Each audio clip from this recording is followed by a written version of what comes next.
Good afternoon, folks. Interesting news on the refugee front. This one's about asylum.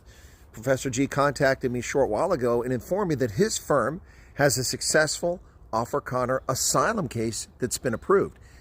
Now, he's going to make a detailed video about this later tonight, and I encourage you to go to Professor G's channel, check it out, and catch his analysis about this case. As I understand it, this is a South African who was in the States, who chose to stay here. I presume they're on H-2A visa. Don't know for certain, but we'll find out. And they chose to stay here, and the parents came over as part of the first 59ers.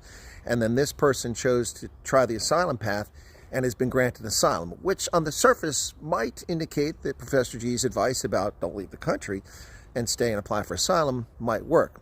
But I caution people, without more evidence, this is a dicey path to take. This is a one-off. It's been now February, March, April, May, June, July, August, September, October, November. 10 months since this program has been announced. This is the first confirmation that I've heard of, and I think he's heard of anybody who's a South African getting any asylum claim approved. Bear in mind that asylum judges, they're different. One judge doesn't look at things the same way as another one does, but most of them look at it from an adversarial standpoint because that's how the process works. You have to prove that you deserve asylum if you're here in this country legally. You have to be here legally, then you have to prove it. It's an adversarial situation, whereas for the refugee program, if you're in South Africa, all you have to do is articulate, explain your situation. So I'm not recommending anybody follow this path. I'm also not dissuading you from it. It's not my place to do that.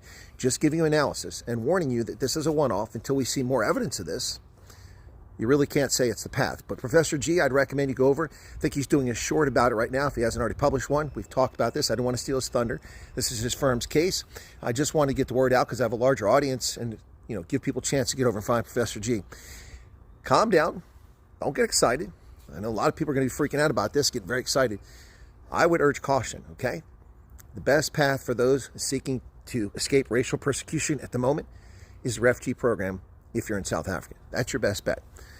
Anyway, so once again, I recommend you go over to Professor G and check out his channel today and see what he's got to say about this case. It should be interesting. He's still at work and won't have a chance to record a video until later this evening, which means most South Africans will see it tomorrow morning. But in the meantime, you've seen this, a confirmed case of a Afrikaner being granted asylum under the Trump administration during this term. Unique circumstances, though. Already have family members here as approved refugees in the first 59ers. So we'll have to wait and see if it pans out for other folks. But be careful. Don't get too excited.